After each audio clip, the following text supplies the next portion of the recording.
Once there lived a young seagull with his family on the shore of a sea.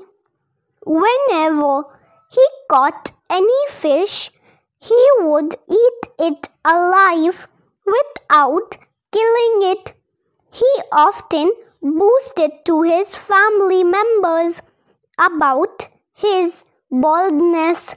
His family often asked him to kill the fishes before eating, but he never listened.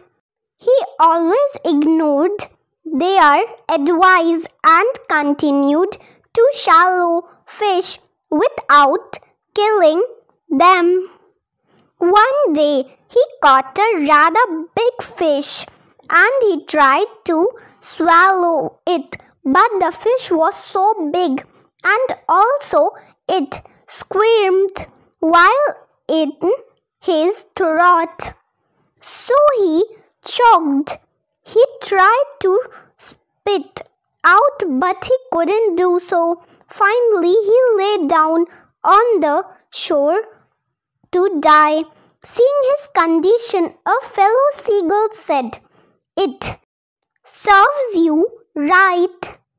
Moral of the story: those who ignore good advice often come to a bad end. Like, comment, share, subscribe. Thank you for watching.